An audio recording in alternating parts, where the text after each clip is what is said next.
नमस्कार दर्शक बंधु आपण मोर सम्बलपुरी न्यूज रे बहुत बहुत स्वागत करुछि। आज हूँ मार्च मास 22 तारिख। आसतु नजर पकेबा आज किछि गुरुत्वपूर्ण खबर उपरे।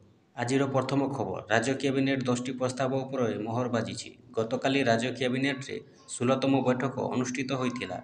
एथिरे 7टी विभाग स्वास्थ्य और परिवार कल्याण, इस्पात और खनि, पूर्त साधारण प्रशासन, जल संपद, पंचायतीराज और पानीय जल, राजस्व विपर्यय परिचालना विभागर 10टी प्रस्ताव अनुमोदन लाभ करिछि। एने आज गृह में सूचना देते मुख्यमंत्री मोहन माझी। आयुष्मान भारत योजना को कैबिनेट रे मंजूरी मिली। यह सम्बन्धित योजना रे प्राय 1.3 कोटी परिवार 3.46 कोटी हिताधिकारी परिवार पिछा वार्षिक 5 लाख टंका और महिला सदस्य माने अतिरिक्त 5 लाख टंका देयमुक्त चिकित्सा सुविधा पाइबे। एहासह 70 वर्ष बा तदूर्ध्व वयस्क आर्थिक वर्ग निवेश रे समस्त व्यक्ति मानक पई आयुष्मान व्यय बंधना योजना लागू कराजिबो। याद्वारा सेमाने परिवार पिछा वार्षिक 5 लाख टंकार देयमुक्त चिकित्सा पाइपारिबे। राज्य कैबिनेट आयुष्मान भारत प्रधानमंत्री जन आरोग्य योजना गोपबंधु जन आरोग्य योजना बाबद को 5 वर्ष अर्थात 2025-26 रु 2029-30 आर्थिक वर्ष पर्यंत 27,019 कोटी 25 लाख टंकार व्यय अटकल अनुमोदन करिसेंति। परवर्ती खबर, गरमरू सामान्य आश्वस्ति। गत 2 दिन राज्य में विभिन्न अंचल में कालबैशाखी वर्षा तांडव रचिछि। केउठी बड़ बड़ गछ उपुड़ी पड़ी तो आउ केउठी घर उपर इलेक्ट्रिक खुंट पड़ी। हेले एबे भी किछि स्थान में दिनर तापमात्रा वृद्धि पाउछि एवं प्रबल ताती अनुभूत हेउछि। हेले आज 25 तारिख जाए अर्थात आज 4 दिन राज्य में कालबैशाखी वर्षा तांडव रचिबा नै आकलन करिछि पाणीपाग केन्द्र। कालबैशाखीर प्रभाव में वर्षा पवन सांग को कुआपथर माड़ मध्य होइपारे।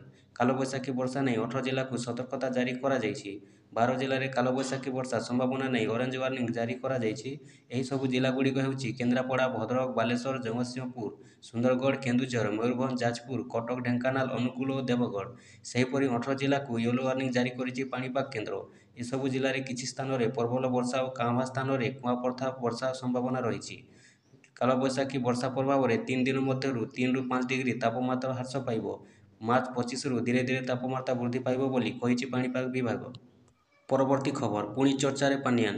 हाँ, भिके पांडियान पूर्वतन 5टी सचिव बीजेडी रे एकदा अक्षमतार अधिकारी थिबा पांडियान पुणी चर्चा रे। एथर आउ ठिकणा नवीन निवास नुहे बरम नुआ ठिकणा। कहा जाउछि जे पांडियान को एक अंतर्जातीय संस्थार ऑफर मिली। ओडिशा क्याडर आईएएस अधिकारी पांडियान 2011 मसीह नवीन पट्टनायक व्यक्तिगत सचिव भाव में सीएमओ जोग देइथिले। 2014 और 2019 राज्यर बीजेडी निर्वाचित सुप्रीमो नवीन पट्टनायक को क्षमता बजाय रखिबारे से गुरुत्वपूर्ण भूमिका ग्रहण करथिले। एहापरे से आईएएस स्वेच्छाकृत अवसर नहीं बीजेडी रे जोग देइथिले एवं 2024 निर्वाचन रे दलर नेतृत्व नेथिले। किंतु सेही निर्वाचन रे 2000 वर्षर संसाधीन दल भाजपा ठारू पराजित होई गादीच्युत होइथिला। गत वर्ष जून 9 तारिख रे बीजेडी निर्वाचन पराजय 10 मुंडाई राजनीति संन्यास नेथिले पांडियान। निर्वाचन समय दलर पोस्टर थिबा पांडियान निर्वाचन पर सते जेमिति अज्ञातवास को चली जाइथिले। काभां सामाजिक कार्यक्रम को छाड़ीदेले पांडियान सर्वमुख को आसुनथिले। किंतु नवीन निवास रही दल को ऑपरेट करुथिबा चर्चा हेउथिला। एक जातीय गणमाध्यम रिपोर्ट अनुसार गत 2 दिन धरी पांडियान दलीय विधायक एवं वरिष्ठ नेता मानकु भेटी तांको मन कथा प्रकाश करुछंती। पांडियान निकटर एक जातीय गणमाध्यम को कहिछंती से बीजेडी राजनीति रे जोग देबे नहीं, तथापि से तांकर ईश्वर तुल्य मालिक नवीन पट्टनायक को अणदेखा करिवे नहीं। परवर्ती खबर, सुभद्रा योजना को नहीं आसिला बड़ खबर। जो मैंने वर्तमान सुधा प्रथम किस्ती टंका पाई नाहांती मार्च 31 पर 1-to-1 door to door physical verification हेबो। आउ फिजिकाल वेरिफिकेशन रे जो मैंने योग्य विवेचित हेबे सेमानकु सुभद्रा योजना रे 3 नंबर किस्ती बेलकु एकाथरे 3टा किस्ती 15,000 टंका मिलिबो बोली सूचना रहुछि। परवर्ती खबर, मोदी विरोध में बीजेडी करिबो बड़ प्लान। इंडिया मेंट सह मिसी भाजपा विरोध में मैदान को ओह्लाइबो बीजेडी। तमिलनाडु मुख्यमंत्री एम.के. स्टालिन अध्यक्षतार शनिवार अनुष्ठित हेबाकु थिबा सीमापूर्ण निर्धारण डिलिमिटेशन संपर्कित कार्यानुष्ठान कमिटीर प्रथम बैठक में ओडिशारू उभय बीजेडी और कांग्रेस जोग देइछन्ति। परवर्ती खबर, आज आरंभ होउछि आईपीएल महाकुंभ। आज प्रारंभिक मैच रे केकेआर को भेटिबो आरसीबी। एही रोमांचकर मैच उपभोग करिबार सुयोग पाइबे क्रिकेट प्रेमी। प्रतिवर्ष परि एथर मध्य किछि स्वतंत्र नियम लागू करा जाइछि, जाहाकु समस्त दल एवं खेलाड़ी मानकु पालन करिबाकु पड़िबो। परवर्ती खबर, भारतीय डाक पक्षरु ग्रामीण डाक सेवक जीडीएस नियुक्ति पाई मेरिट लिस्ट जारी होइछि। इंडिया पोस्ट 22टी राज्य पाई संक्षिप्त तालिकाभुक्त प्रार्थी तालिका official website India post GDS online रे उपलब्ध करिछि। एही तालिकारे मनोनीत प्रार्थी मानकु एबे नियुक्ति प्रक्रियार परवर्ती पर्यायर अंशग्रहण करिबाकु पड़िबो, जेउथिरे डॉक्यूमेंट जांच अंतर्भुक्त। ଏ ସମ୍ପର୍କରେ ଜାରି ସୂଚନାରେ କୁହାଯାଇଛି ଯେ ସଂକ୍ଷିପ୍ତ ତାଲିକାଭୁକ୍ତ ପ୍ରାର୍ଥୀମାନଙ୍କୁ 7 ଏପ୍ରିଲ 2025 କିମ୍ବା ତା ପୂର୍ବରୁ ମେରିଟ୍ ଲିଷ୍ଟରେ ସେମାନଙ୍କ ନାମ ସହିତ ଲେଖାଯାଇଥିବା ବିଭାଗୀୟ ମୁଖ୍ୟଙ୍କ ଦ୍ୱାରା ସେମାନଙ୍କ ଡକୁମେଣ୍ଟ ଯାଞ୍ଚ କରିବାକୁ ପଡ଼ିବ। ପ୍ରାର୍ଥୀମାନଙ୍କୁ ସେମାନଙ୍କର ସମସ୍ତ ଆବଶ୍ୟକୀୟ ଡକୁମେଣ୍ଟସ ମୂଳ କପି ସହିତ ଯାଞ୍ଚ ପ୍ରକ୍ରିୟାରେ ଉପସ୍ଥିତ ହେବାକୁ ପଡ଼ିବ। ଏହା ସହିତ ସେମାନଙ୍କୁ ପ୍ରତ୍ୟେକ ଡକୁମେଣ୍ଟସର 2ଟି ସ୍ୱୟଂ ସଂଲଗ୍ନ ଫଟୋକପି ମଧ୍ୟ ଦାଖଲ କରିବାକୁ ପଡ଼ିବ। ପ୍ରାର୍ଥୀମାନେ ଡିବି ରାଉଣ୍ଡ ପାଇଁ ସମସ୍ତ ଡକୁମେଣ୍ଟସ ଆଣିବାକୁ ନିଶ୍ଚିତ କରିବା ଉଚିତ, କାରଣ ଯଦି ଗୋଟିଏ ବି ଡକୁମେଣ୍ଟସ ହଜିଯାଏ ତେବେ ସେମାନଙ୍କ ଅସୁବିଧାର ସମ୍ମୁଖୀନ ହୋଇପାରନ୍ତି। 10ମ ଶ୍ରେଣୀର ପ୍ରାପ୍ତ ମାର୍କ ଆଧାରରେ ଜିଟିଏସ୍ ନିଯୁକ୍ତିର ମେରିଟ୍ ଲିଷ୍ଟ ପ୍ରସ୍ତୁତ କରାଯାଇଛି।